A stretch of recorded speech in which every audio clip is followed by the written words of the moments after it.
Joining me now, Assistant Treasurer Stephen Jones. Thank you as ever for your time. Are you confident from now the only path towards the target band for inflation is down? We're not going to see any more upward ticks in inflation? Look, we welcome today's news. Obviously, inflation at its lowest level in quite some time. We've halved the rate of inflation since where it was when we came into office, so the trend is good. Obviously, our economic policies are having the desired effect, responsible spending, providing some relief to households on energy bill and childcare relief. But, Tom, I'm not going to pop any champagne corks yet, mate. Very volatile. Inflation's been sticky right around the world, no different here in Australia. But pleasing to see for households that rate of inflation coming down over the last month. So you still have concern it'll be bumpy, that it could tick up again?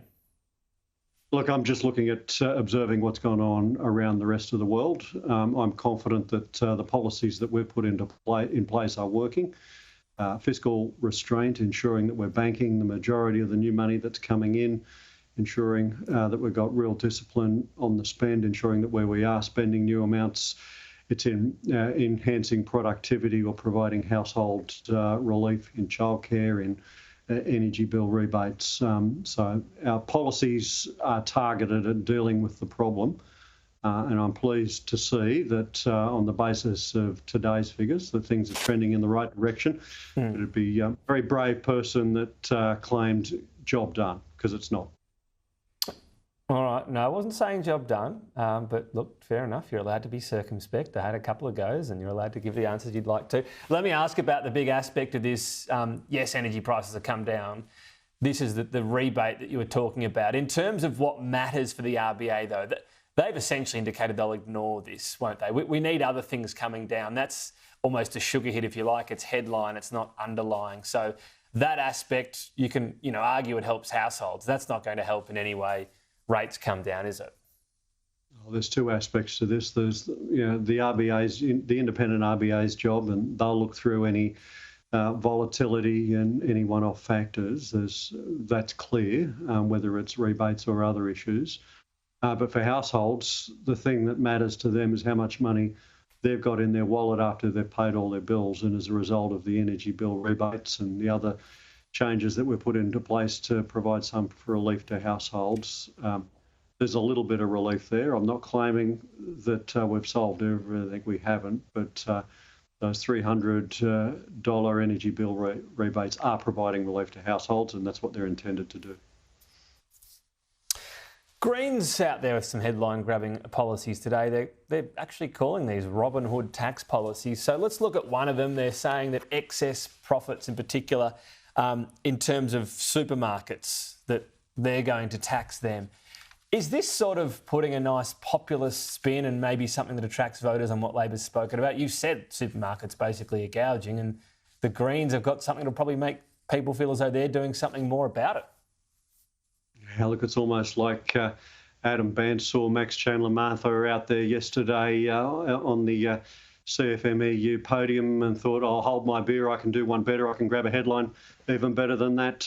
If the Greens want to support fairer taxation policies, then they should get behind our program around multinational taxation. They should get behind our program to make superannuation taxation more sustainable. There's some practical things they can do right here and right now if they want to do something about ensuring that we have got a fairer tax base in this country. They really are getting ahead of themselves, I've got to say, putting up programs about what they might do in a year or so's time. It's quite clear to us that there are three anti-Labor parties in this country.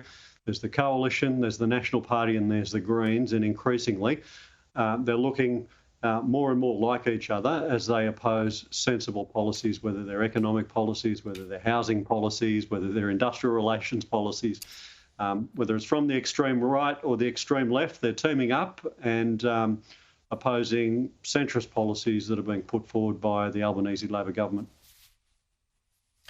Are you worried in particular on housing? Because the Greens have got a lot of policies out there on this. Labor's stuff is basically stuck in the Senate. And if you look at people out there, In particular, renting's got more expensive and more difficult while Labor's in power. So you can talk about policies you have, but how they are now compared to the start of the term is it's harder.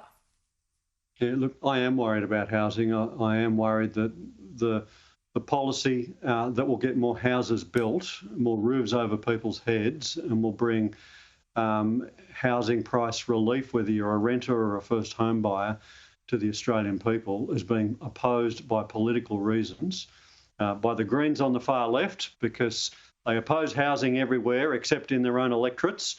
So they support more housing, but when it comes to a practical proposal about what's going to get more houses built, they oppose that. And from the coalition, who are just opposing everything that Labor does because that's their form, the left teaming up with the right to ensure that we're not getting a practical plan for more houses built in this country. Am I worried about that? You bet I am, because it's renters and it's first home buyers who are suffering. Okay.